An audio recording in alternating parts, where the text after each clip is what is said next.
Hey everyone, welcome to a new video, welcome to my channel. My name is Maaike and today I have a 10 palette review for you. If you don't know yet, I always lump 10 eyeshadow palettes together, of which I've tried every single shade, and do one giant review video for all 10 of those palettes. These are palettes that I tried in the past couple of months, and as you are watching this video, I will put swatches up on the screen and I will also be featuring the looks that I did with these palettes, and then I'm going to give you my full thoughts. Since there's quite a few here, let's just get on to number one. And this is a really nice mini palette. This is the Anastasia Beverly Hills Norvina Volume 3. And the minute I spotted this online, I was like, yup, I want to try that. And I'm keeping it in the box for two reasons. The packaging is just too pretty. That's reason one. But also because it has some valuable information on the back that I would like to share with you. So make sure that you, I'm not sure, if I hold it up close, you probably can't read it, but it says here that it's a pro pigment palette with eyeshadows and pressed pigment for cheeks. And the pressed pigment for cheeks is B1, B2, and C3, which would be this one, and this super bright shade. Everything else seems to be eyeshadow.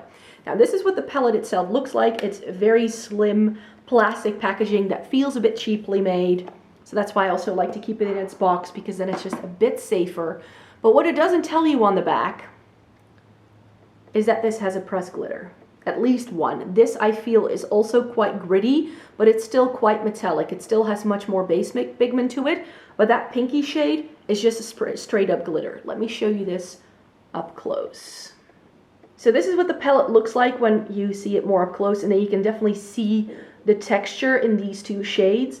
I have to say that I'm not mad about it. It's just something that wasn't it wasn't part of the marketing.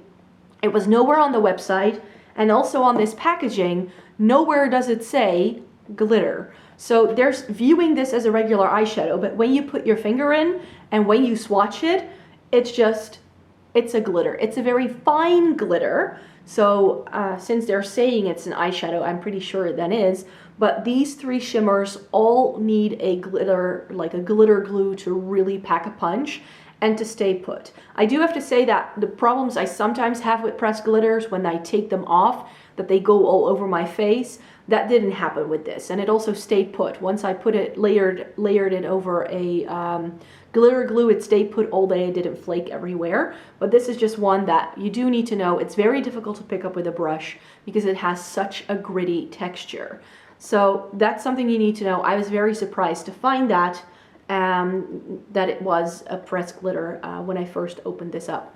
The pinky shades was really where it was at for me. I think the look I did with pinky shades was my favorite of the two, because the blue and the green are perhaps a bit weaker. They definitely took more time building up, getting the pigment. I actually think that, again, these really need like stamping on rather than like fluffing them on with a brush, which is my preferred way. But the pinks and the purples, the pinks and the reds didn't need that. So I feel that those really packed a punch. Even the shades that are supposed to be like blush shades, I would say. So I have to say that this is a very pretty, cute little palette. I'm not sure how much I'm going to be using it again now that I've tried it. I have to say that I like some of the shades. If I want to get creative, I think I will still use it. But the fact that it has that pressed glitter kind of throws me off. I'm not going to lie. I'm going to have to see how much I actually end up reaching for this in the end. Because I did like the quality of it. I just did. It's just that pressed glitter kind of threw me for a loophole there. Shall we do the small palettes first then? Dose of Colors Pretty Cool is a palette that I bought, I think, early January, perhaps? I'm not sure when I bought this anymore. But I bought this because I really like the Marvelous Mauves and the Blushing Berries that I already owned. And this is just a really nice cool tone palette. This is what it looks like up close. I think that most people will think that this is a very boring palette. But what I really liked about this one is that this one here, this fourth shade, which is called, I think, Fine Print. I think it's Fine Print. This is a very nice sort of green toned taupe. And that makes it very special.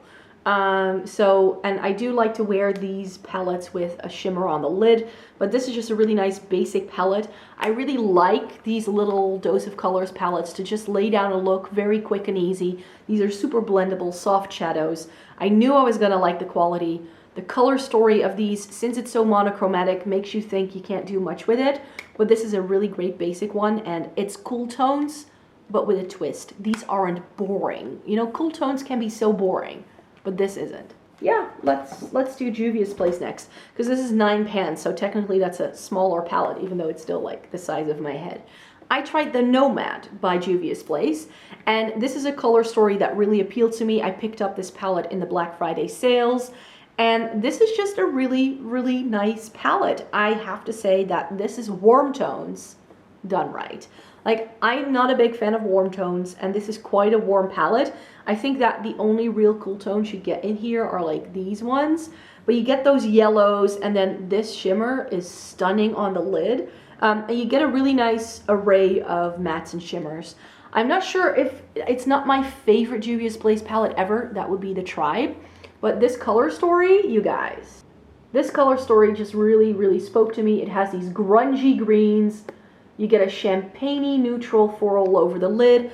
You get a really good blend shade. You have some really nice crease colors too. You get something to deepen it up. You get like this yellow has glitter in it, but if you just blend it into the crease, it performs like a matte, I found. So this is just a really nice palette, and I really liked all of the looks that I did with it. This is just the kind of warm tones that I like, that I can get down with, and I think it's a very pretty palette for the fall time. I think next up we should talk about the Urban Decay Wired palette. And this is a really bright eyeshadow palette, which they've kind of done, I think, to replace the Electric palette. This is 10 shades, and this is what they look like. You get, again, a split between cheeks and eyes. This is recommended to not use in the eye area. I live in Europe. We don't have those kind of rules. The FDA tends to say that in Europe it's usually not such a big deal. So they're sort of giving you that category of saying like, hey, be careful, these can stain your lids, which they also did in my case, which I wasn't too mad about. I really liked the bright pink, this like reddish shade, the orange and the purples in here. The blue and the green in here were nice too, but these two shades I wasn't a fan of.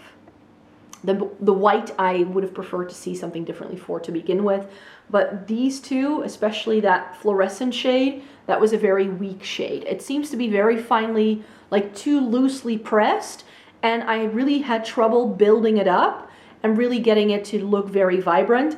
I think that these shades perhaps work best if you put a sticky or a white base underneath it to really make sure that they pop. But in, like, I had no issue after building up, for instance, these 3 shades, and also when I did a purpley and blue look, that all worked really, really well. So I have to say that in terms of brights, this is a take on brights that I don't have yet in my collection, because this is more towards the neon end of the spectrum, which I don't have a lot of. And I have to say that I already owned Chaos. It's in one of my Vice palettes, and that shade has come a long way since the Vice 1, Vice 2 that it's in. In that palette, it's an absolute like worst shade in the palette, has barely any pigmentation, pretty much like what this one is now, but they've definitely fine-tuned their matte bright blue, and this is a really lovely bright blue.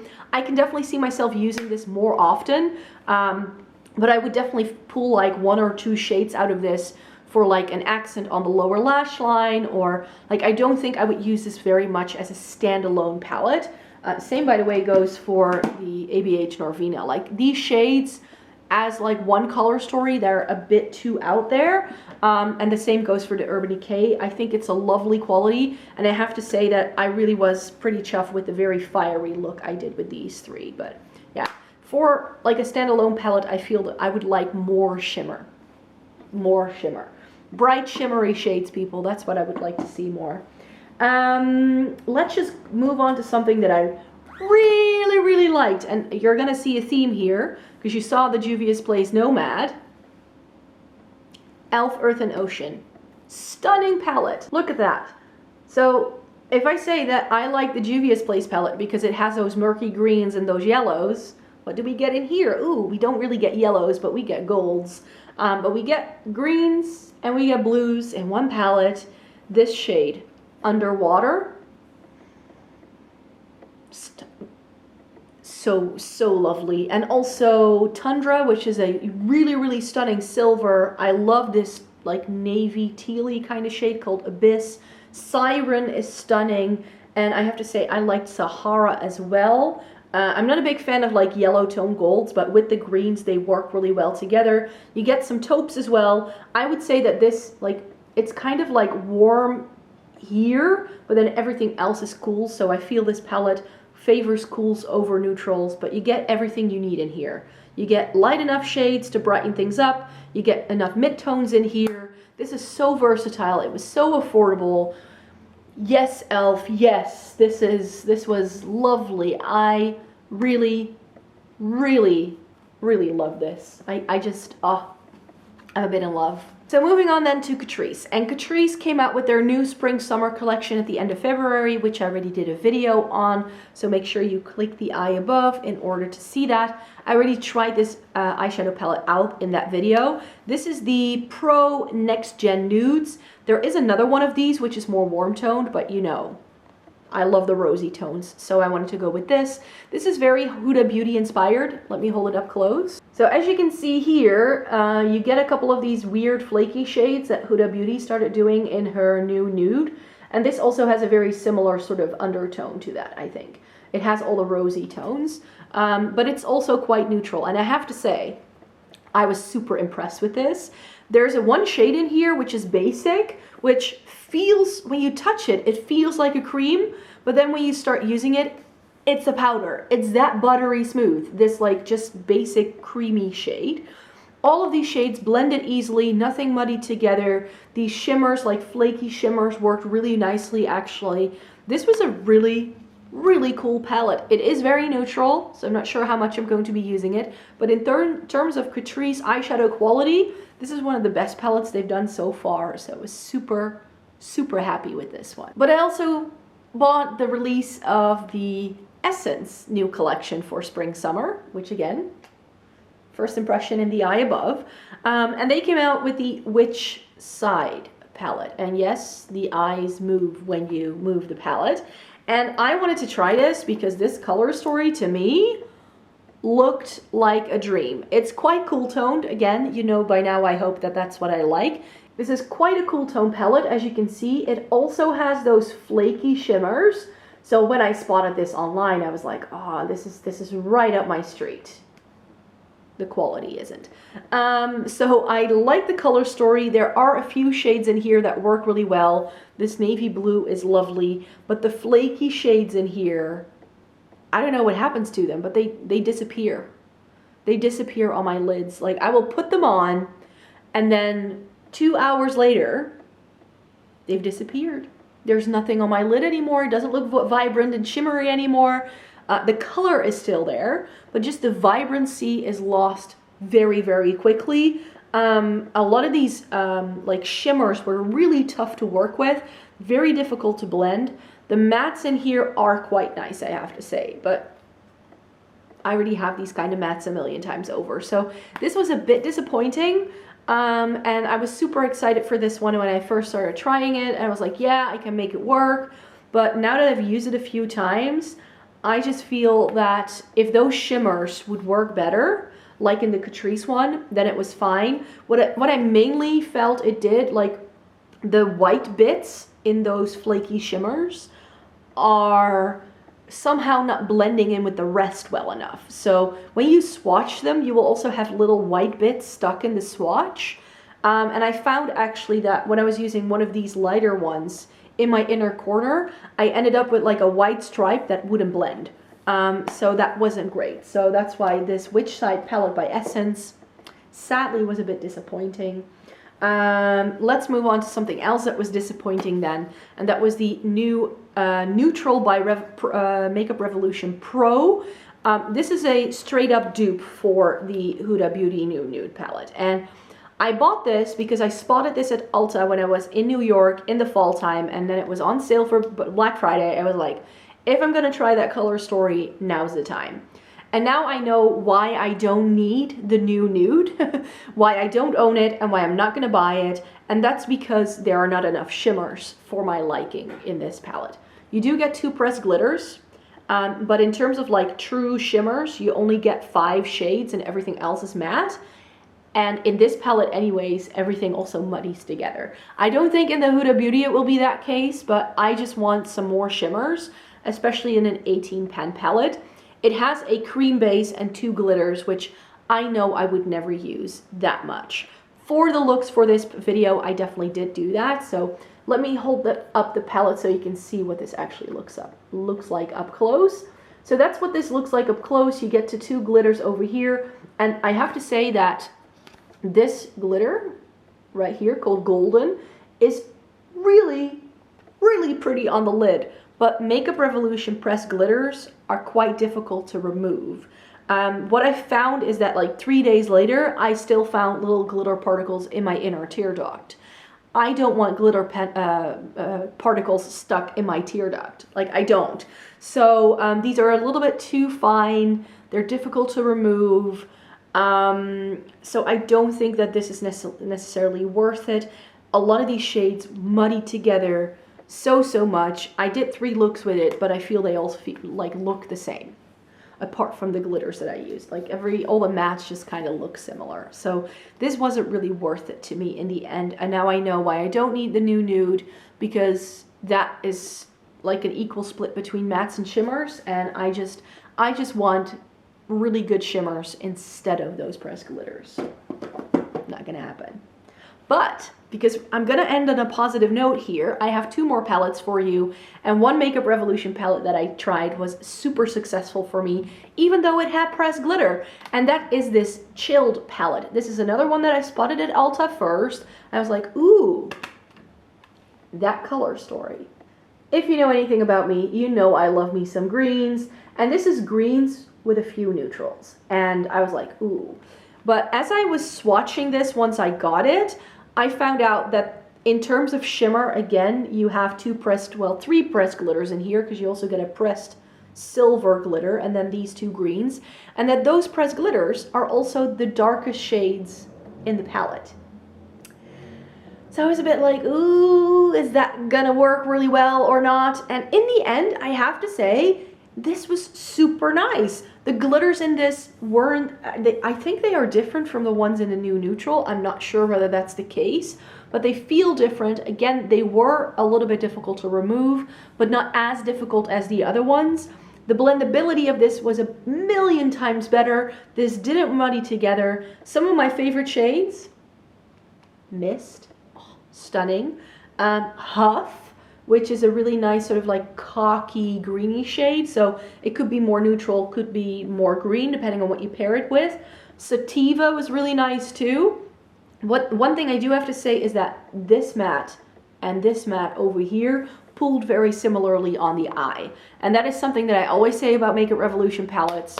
Whenever they do these larger palettes, there's always a couple of shades that are doubles, which I don't mind if it's just the one shade though. I don't feel anything else is too similar to not make the palette work anymore. But Makeup Revolution, I've decluttered quite a few of my palettes because of them just putting in too many similar shades. And then last but not least, BH Cosmetics Love in London eyeshadow palette.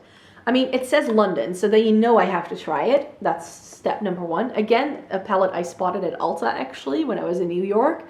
Didn't decide to buy it at the time, but this was again on sale for Black Friday. And this is Cool Tone Neutral.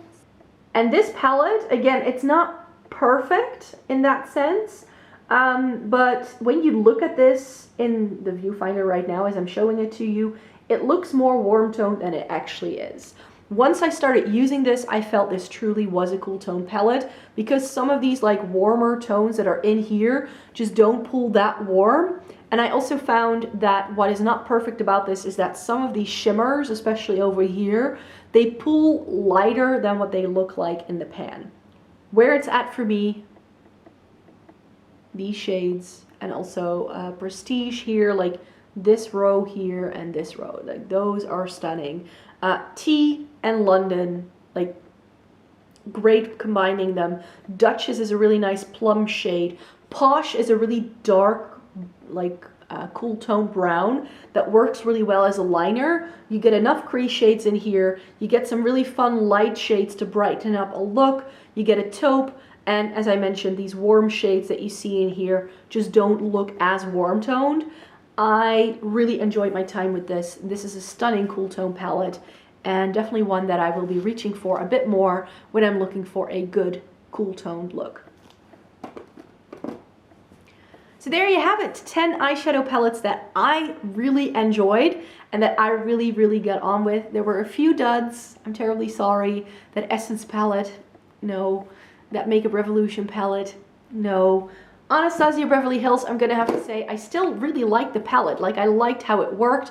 I just didn't expect that glitter to be in there. So that's why I went on a bit of a rant about this, but I still think I did some stunning looks with it. So definitely one that I like. And I just really like the packaging of this. It's probably what drew me in as well, I'm not gonna lie.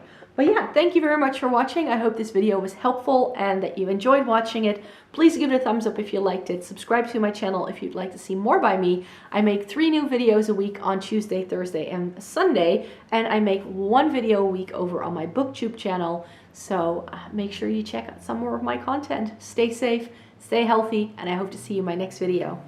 Bye!